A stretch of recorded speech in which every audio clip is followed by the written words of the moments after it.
Assalamualaikum teman-teman, bagaimana kabarnya?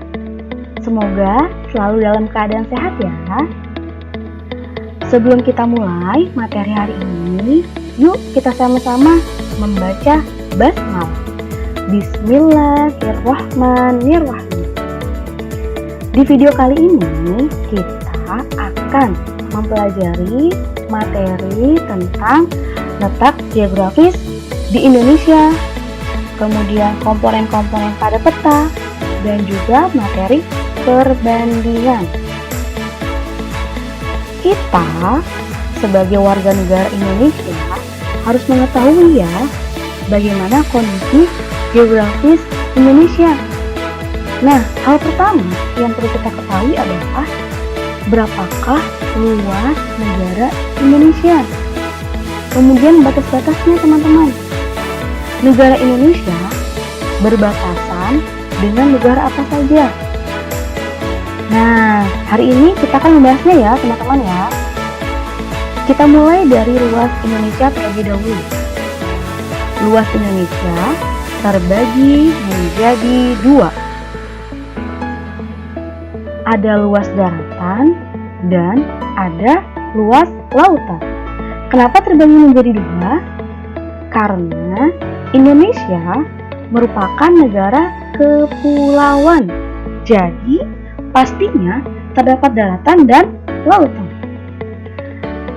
Luas daratan di Indonesia adalah 1.922.570 km persegi.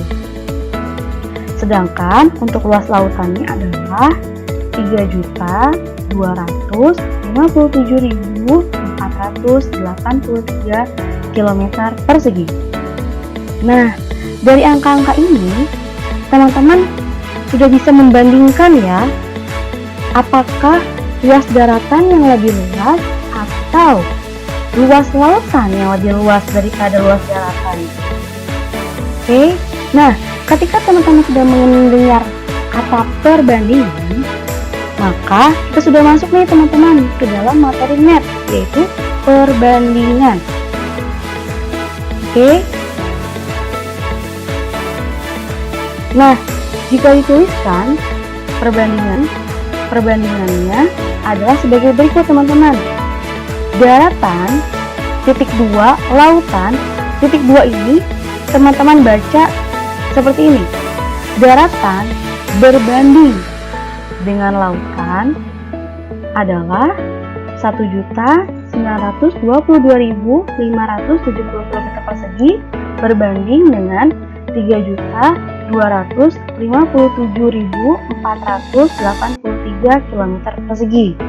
Jadi, manakah yang lebih luas teman-teman? Apakah daratan yang lebih luas atau lautan? Ya, betul. Pastinya lautan yang lebih luas ya teman-teman ya. Benar kan? Nah, setelah kita mengetahui luas wilayah Indonesia, teman-teman juga harus mengetahui nih letak Indonesia. Kita lihat lagi ya petanya supaya lebih jelas. Dari peta ini, teman-teman bisa melihat batas-batas negara Indonesia. Kita mulai dari utara. Di sebelah utara, ternyata Indonesia berbatasan dengan Malaysia, teman-teman. Berbatasan juga dengan negara Singapura dan berbatasan dengan Laut Cina Selatan. Di sebelah barat, berbatasan dengan Samudra Hindia. Kemudian di sebelah selatan, berbatasan dengan Timor Leste, benua Australia, dan Samudra Hindia. Dan yang terakhir, batas timur berbatasan dengan Papua Nugini. Nah, sekarang teman-teman sudah tahu kan batas-batas wilayah Indonesia itu berbatasan dengan negara apa saja? Oke. Untuk letak Indonesia itu sendiri juga dibagi menjadi dua teman-teman. Ada letak astronomis dan ada letak geografis. Letak astronomis berhubungan dengan garis lintang dan garis bujur. Nah, Indonesia terletak pada 6 derajat lintang utara sampai 11 derajat lintang selatan dan 95 derajat bujur timur sampai 141 derajat bujur timur. Letak astronomis adalah letak suatu daerah berdasarkan posisi garis lintang dan garis bujur. Karena Indonesia terletak di 6 derajat lintang utara dan 11 derajat lintang selatan, menyebabkan Indonesia beriklim tropis dan memiliki 2 musim, yaitu ada musim hujan dan musim kemarau. Indonesia juga terletak pada 95 derajat bujur timur sampai 141 bujur timur. Hal ini menyebabkan terjadinya perbedaan waktu. Jadi, di bagian barat, tengah, dan timur berbeda waktunya. Selisihnya masing-masing 1 jam 1 jam. Selanjutnya, kita akan bahas Indonesia berdasarkan letak geografisnya. Letak geografis Indonesia terletak antara 2 benua dan 2 samudra. Ada benua Asia, ada benua Australia, ada samudra Hindia, dan ada samudra Pasifik. Nah, dari letak geografis ini menyebabkan adanya percampuran budaya karena banyak orang-orang dari luar negeri yang datang dari Asia ingin ke Australia, pastinya akan melewati Indonesia, teman-teman. Ada juga yang memutuskan atau berencana untuk mampir ke Indonesia atau berlibur ke Indonesia, sehingga orang-orang dari luar negeri tersebut bertukar budaya, membawa budaya mereka ke Indonesia, ke penduduk lokal, penduduk asli Indonesia. Jadi, budaya kita semakin beragam. Kemudian, berdasarkan ekonominya, karena banyak orang-orang yang datang, seperti pedagang dari Asia ke Australia melalui Indonesia, atau yang sedang berlibur dengan mengunjungi tempat-tempat wisata di Indonesia, maka banyak juga penduduk lokal yang menawarkan barang-barang atau makanan, minuman, serta pariwisata khas daerah yang dikunjungi oleh orang-orang dari luar negeri tersebut. Sehingga apa, teman-teman? Sehingga dari kegiatan-kegiatan tersebut, pendapatan penduduk Indonesia jadi semakin bertambah ya. Oke, kita lanjutkan ke materi komponen pada peta. Komponen-komponen pada peta harus kita perhatikan, teman-teman. Dalam hal apa? Untuk apa? Untuk membuat suatu peta. Hal pertama yang perlu kita perhatikan dalam komponen peta, judul peta. Biasanya ditulis pada bagian atas peta dan biasanya menunjukkan isi peta tersebut. Selanjutnya adalah sumber dan tahun pembuatan. Sumber peta adalah referensi dari mana data peta diperoleh. Yang selanjutnya ada simbol. Simbol merupakan gambar atau warna tertentu pada peta untuk mewakili objek dalam peta. Contohnya misalnya kalau ada simbol segitiga, itu berarti menandakan gunung. Seperti itu, teman-teman. Selanjutnya ini adalah garis astronomis. Garis astronomis merupakan garis khayal pada permukaan bumi. Garis-garis yang mendatar secara horizontal yang terdapat pada peta disebut garis lintang dan garis tegak disebut garis bujur. Selanjutnya adalah legenda. Legenda merupakan keterangan beberapa simbol yang digunakan pada peta untuk memudahkan pengguna peta memahami isi peta. Yang selanjutnya adalah arah mata angin. arah mata angin adalah pedoman utama arah mata angin. Mata angin yang mengarah ke atas berarti menunjukkan arah utara. Yang selanjutnya adalah warna peta.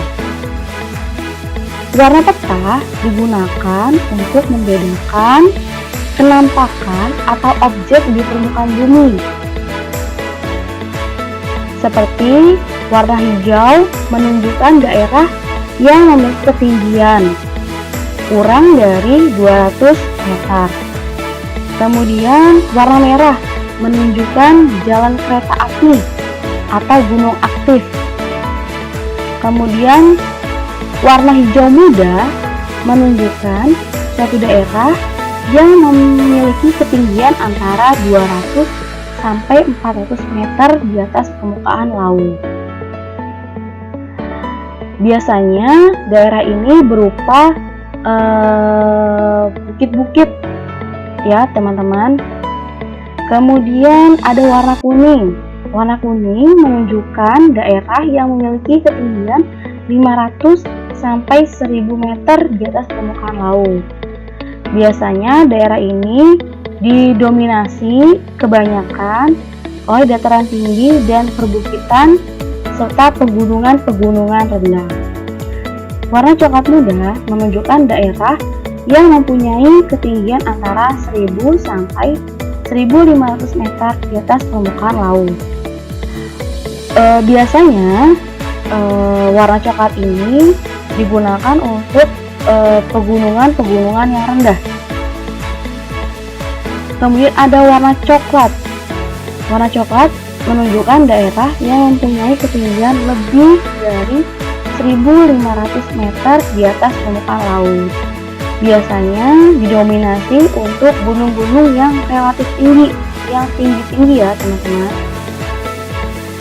Selanjutnya ada inset atau inset adalah peta kecil yang disisipkan pada peta utama. Jadi ada peta yang besarnya, peta utamanya, dan ada peta kecilnya. Selanjutnya adalah garis tepi. Garis tepi peta merupakan garis untuk membatasi ruang peta dan untuk meletakkan garis astronomis secara beraturan dan benar pada peta. Kemudian ada skala. Skala pada peta merupakan perbandingan jarak pada peta dan jarak sesungguhnya. Dengan skala peta, kita dapat menentukan jarak antar tempat yang ada pada peta. Misalkan 1 cm pada peta itu mewakili 1 juta kilometer pada jarak sebenarnya. Seperti itu. Selanjutnya adalah garis lintang dan garis bujur. Garis lintang adalah garis yang melintang dari arah barat sampai timur, atau kebalikannya dari arah timur sampai barat. Sedangkan garis bujur adalah garis yang membujur dari arah utara sampai selatan, atau dari selatan sampai ke utara. Nah, teman-teman, setelah teman-teman melihat video ini, teman-teman jadi lebih paham ya tentang letak geografis yang ada di Indonesia, kemudian tentang komponen-komponen pada peta, dan juga tentang perbandingan. Oke, untuk proyeknya, PBL-nya adalah teman-teman membuat peta Indonesia dengan menggunakan styrofoam sebagai alas atau bahan utamanya dan dilengkapi dengan beberapa komponen pada peta, seperti yang pertama, teman-teman menuliskan judul peta. Yang kedua, menuliskan arah mata anginnya. Yang ketiga, teman-teman memberi warna pada peta. Oke, tadi sudah Bu Dari menjelaskan ya, di dalam peta ada warna-warna apa saja. Kemudian teman-teman menuliskan batas-batas negara Indonesia. Batas utara, berbatasan dengan apa, selatan berbatasan dengan apa, timur dan barat juga berbatasan dengan apa. Kemudian yang terakhir, teman-teman menuliskan perbandingan antara luas daratan dan lautan.